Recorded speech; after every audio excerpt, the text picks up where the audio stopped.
Hello, everyone. Thank you for joining us for a quick webinar today on understanding your interests. My name is Callie DeWald, and I'm the Associate Director of Alumni Career Services.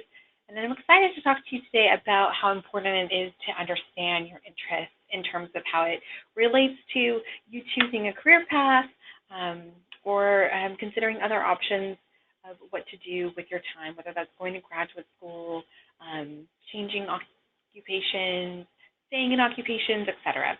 So let's go ahead and get started. The first thing that I want to point out is that most career counselors, most career coaches are looking at not just one area of yourself. When we're looking at career, it's a multifaceted process, and there's a lot of layers to it.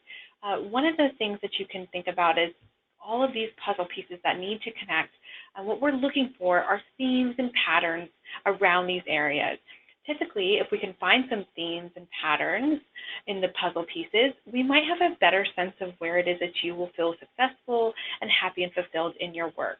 So one of the things to notice is that the 4 areas that we look at are personality, and a lot of you have probably heard about personality type assessments, things like the Myers-Briggs type indicator, or 16personalities.com has also, another fun free assessment you can take.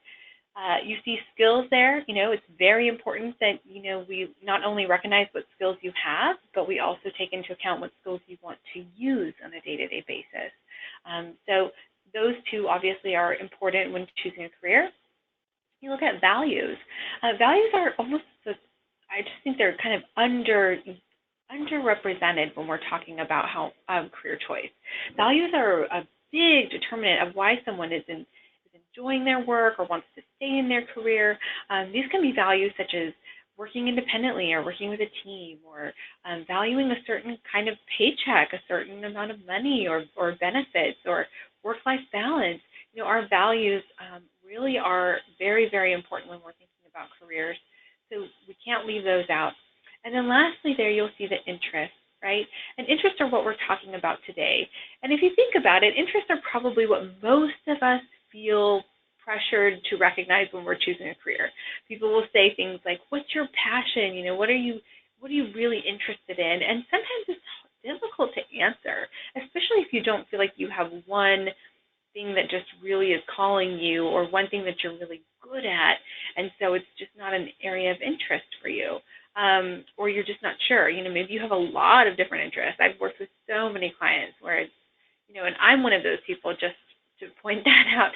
I have a ton of interests, and in my job I also get to hear about all of these different occupations, and it's interesting because sometimes you wonder, wow, would I be good at this? Or, look at that over there, and this seems like a wonderful, thing to be doing with your time. So, again, some of us have so many interests. Some of us have very few.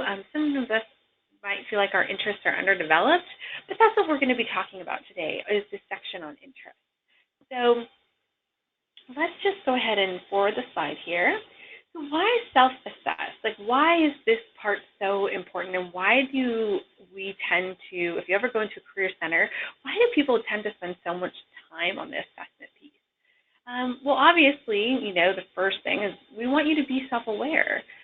If you're choosing a career and you're not really thinking about yourself, and you're not thinking about these important pieces, you can probably end up finding something that you're pretty unsatisfied with and you're not very happy with. And that can lead to a lot of trouble down the road. And in fact, it can lead to you, losing your job, which is something that we don't want to have happen to anybody, of course. So it can also lead to a more satisfying career path. For example, you could be in a career where you really feel like you're using your skills, your personality fits well with the environment, but you just might feel like something's off, something's missing, and that you could be more satisfied. Well, self-assessment can help you kind of figure out what that part is, especially looking at interest.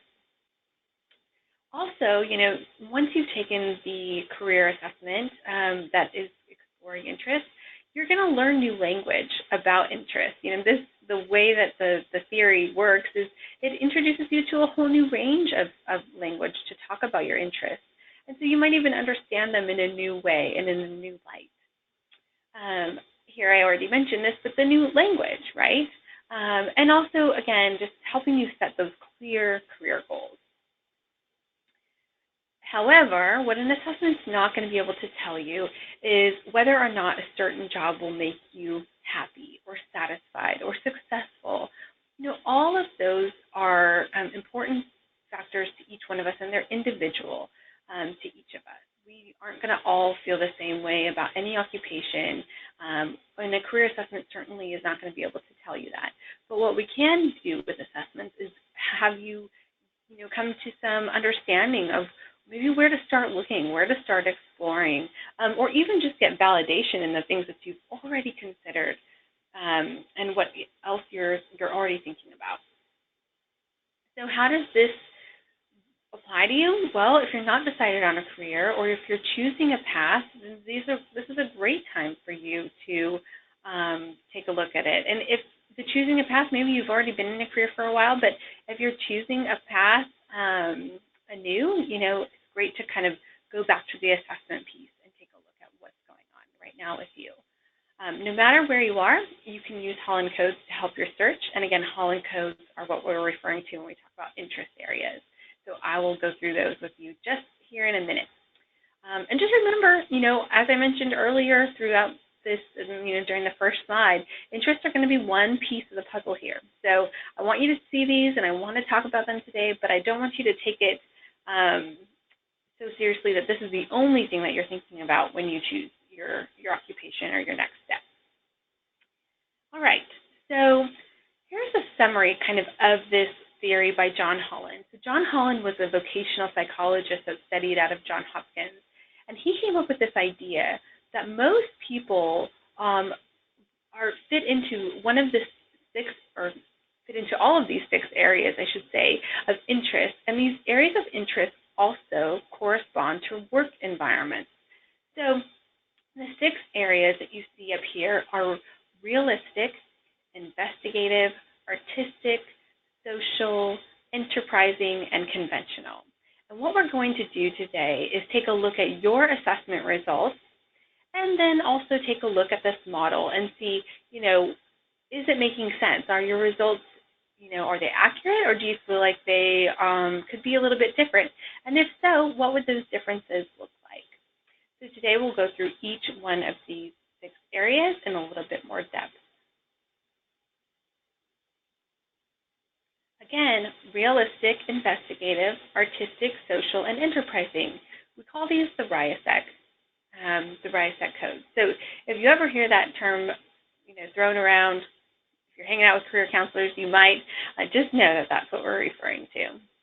So starting with realistic, what I want you to think about when you think about realistic, folks, are the doers. Like, they are motivated by getting tangible results. What that means is they are physically active. They like to do things. They like to build things. They like to make things. They like to be up and about and going and doing. And they can often be described as reliable, practical, reserved, adventurous, handy, self-reliant, even athletic. So some athletes will score high on realistic because they love to, be physical. They love to spend time outdoors, or they enjoy doing things with their physical ability. And that's really what realistic is.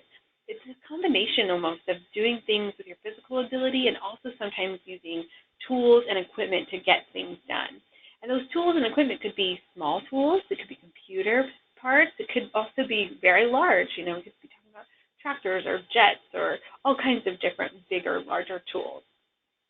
So some of the related industries that realistic people tend to gravitate towards. Again, these are trends.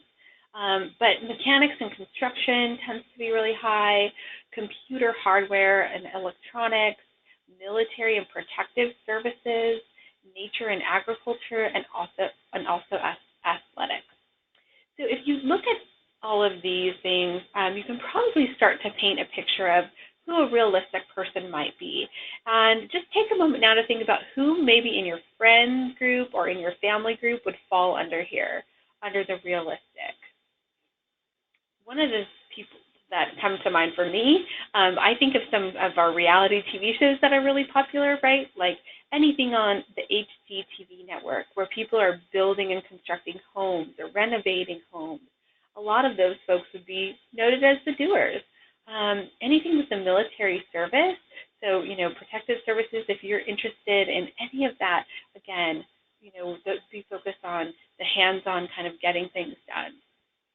Nature and agriculture, you can think of farming. Obviously, we have a lot of agricultural majors here at UGA. You might have studied them. That, again, falls under realistic.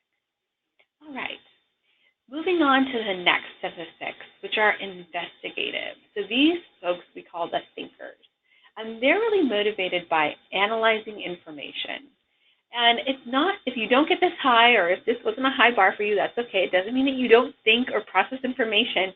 These folks just really like to analyze, and it comes naturally probably to a lot of them. They're often described as, thoughtful, analytical, of course, complex, independent, curious, original.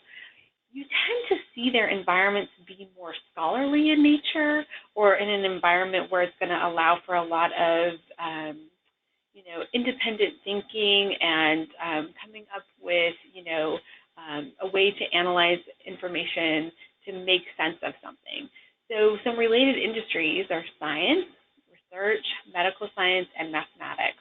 And those tend to be really, predominantly heavy industries where you see investigative. But I also love to use the example that if you attended UGA, which you did, all of your professors and faculty here, this is a Research 1 institution, so they all have to do quite a bit of research on their own subjects of study, which means that they're analyzing this information, and they probably fall under investigative. And it doesn't mean that they're all in science and medical science or math, but they're across our campus. So they could be in SPIA and studying political science. They could be studying English and poetry. But they're doing so in a way that's really allowing them to dig deep into the information and be very thoughtful and analytical. So again, investigative are the thinkers. So again, think about any friends that you have, family members that you might know.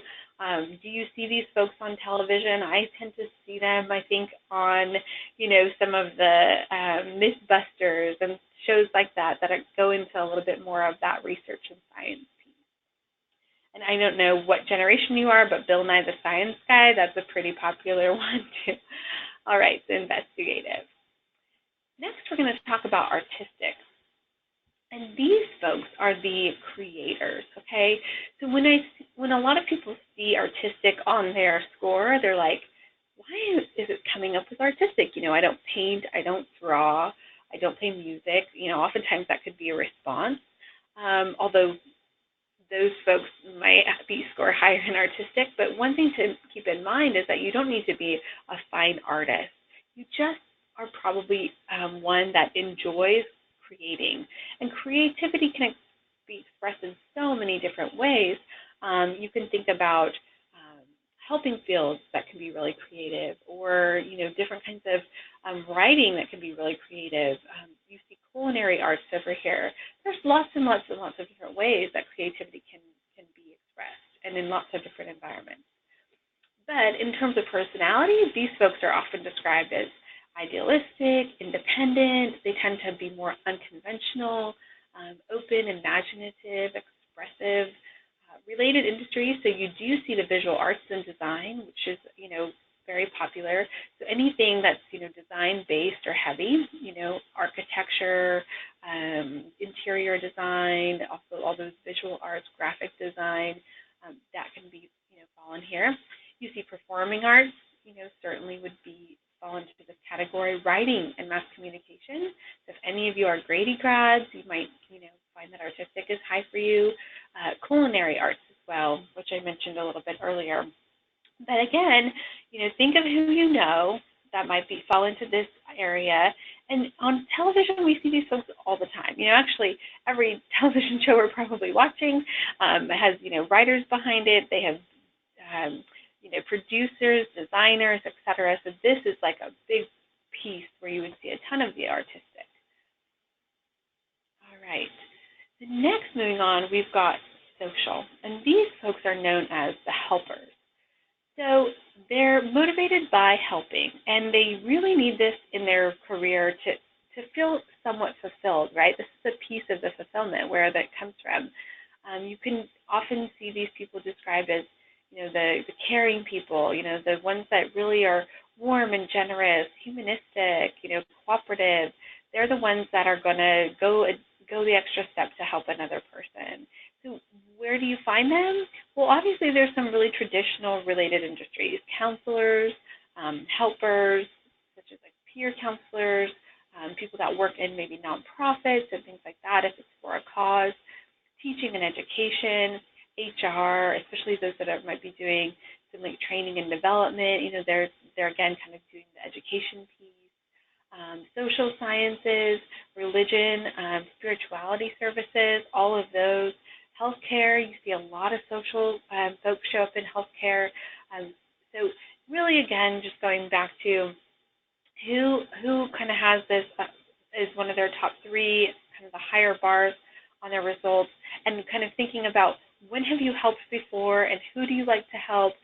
Sometimes for social people, it's figuring out the population that they want to work with, or maybe a cause that they're passionate about. So just to get you going in that way. And if you think about people that you know in your life, who are the helpers in your life? Are you one? Are your family, your friends? And obviously on television we see them, right? A lot of people will mention Dr. Phil or, some other, Oprah or some other counselor, helper type television show. We see these folks all the time. Enterprising. So we're moving on to enterprising. So these are our persuaders, okay? So enterprising folks love to get other people on board. They like to influence. And persuasion can happen in a lot of different contexts, right? Some of the more popular areas you would think of persuasion might be in sales, business, law, politics.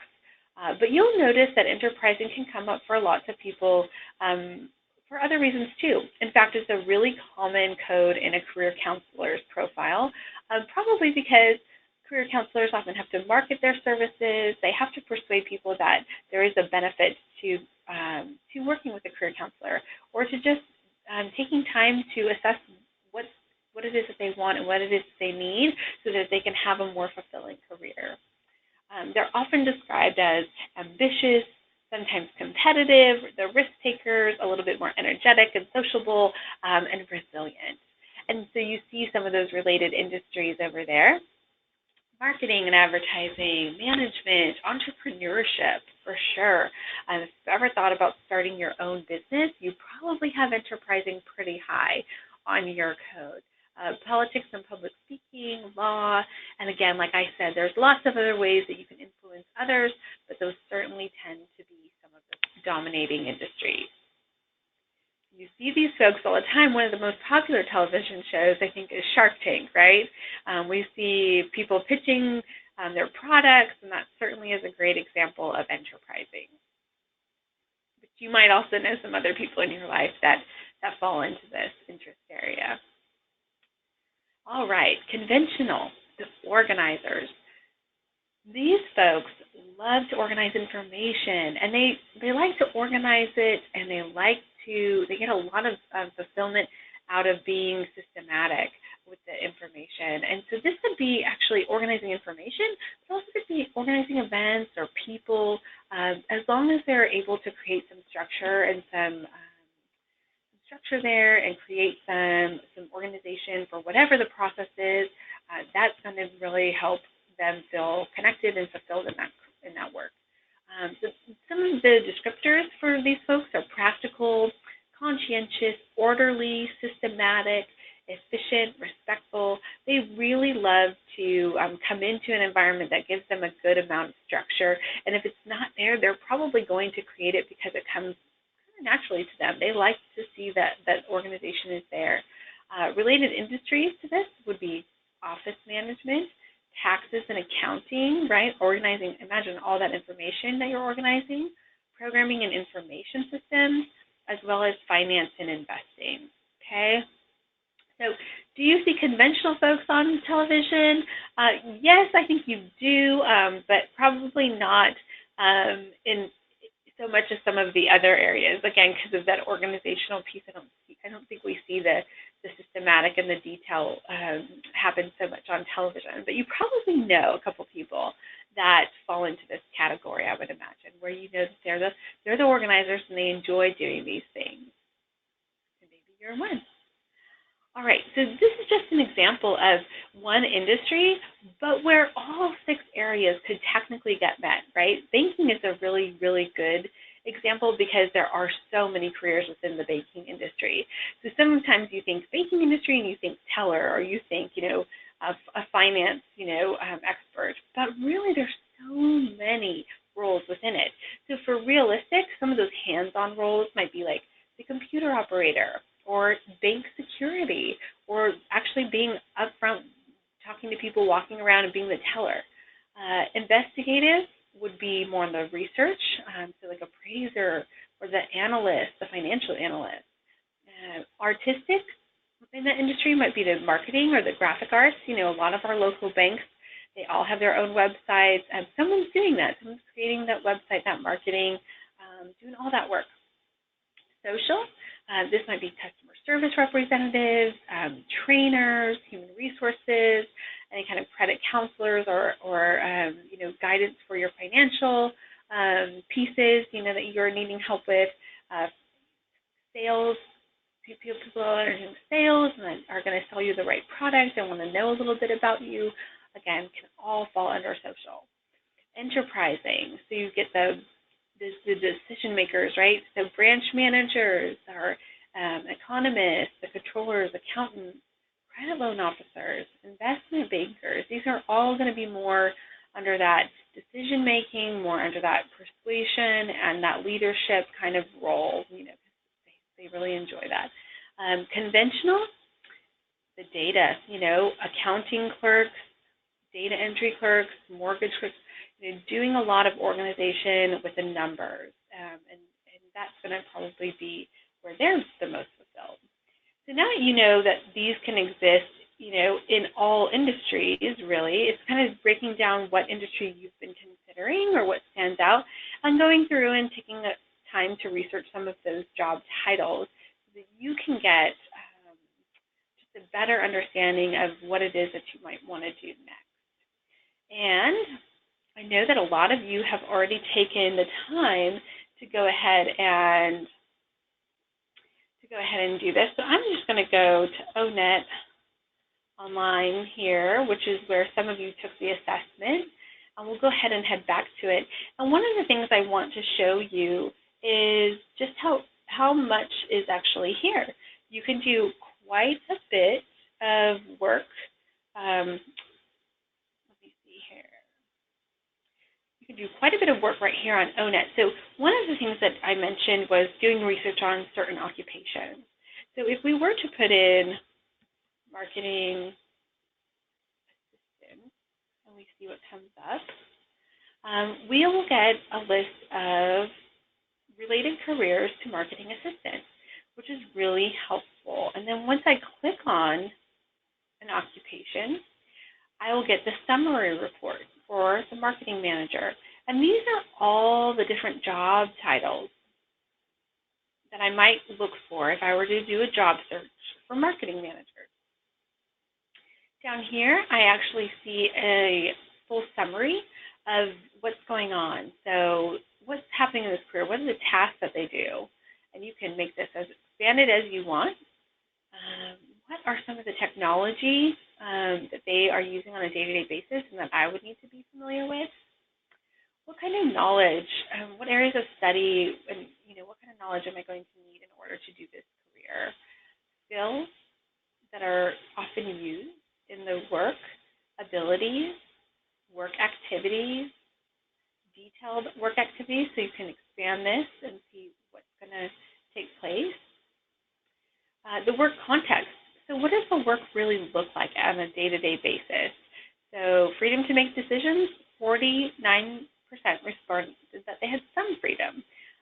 So again, this is just an overview of what people have said about their typical work situations as marketing managers. You can also notice what are the trends in terms of educational requirements. Do I need a master's degree to do this? It doesn't look like I have to, but it looks like it's might be a trend. And then down here, interest. So again, we just wrapped up our interest code. We've been talking about interest. This is an enterprising and conventional focused career. So if I'm high on these areas, that might be something that's validating that this might be something worth looking into. And down here we see related occupations and also wages and employment trends and even the growth, which is really helpful here. So ONET is a wonderful resource for, like I said, researching these careers.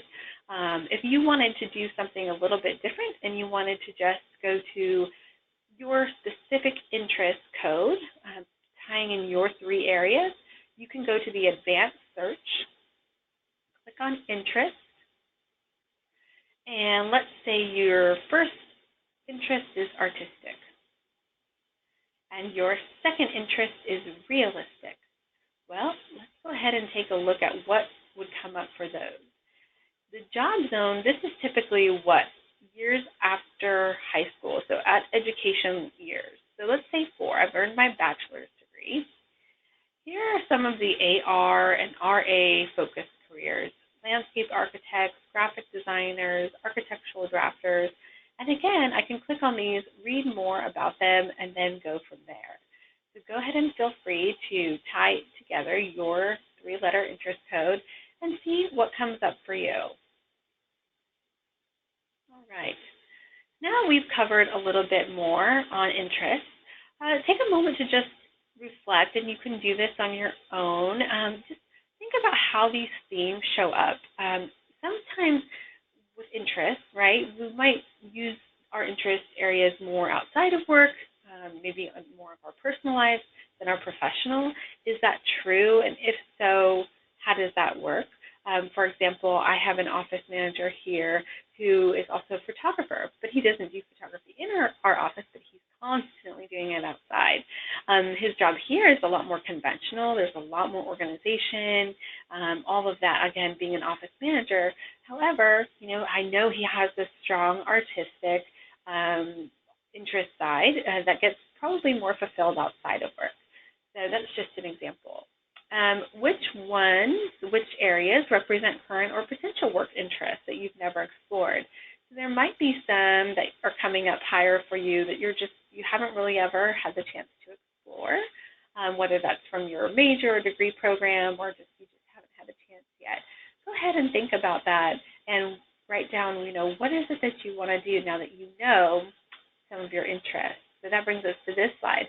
What is going to be your next step? Now that you've kind of reviewed this, you've dove a little bit deeper into interest areas, seen some of these industries, what would you like to do next? Maybe it's revisiting ONET, maybe it's talking to someone who's in an occupation that, maybe you do some research on ONET and you find a job title and you go and try to find someone who's actually doing the occupation and talk to them. Lots of different steps can come from this. Maybe you just want to take another career assessment on something else. I understand that as well. Well, thank you so much for your time today.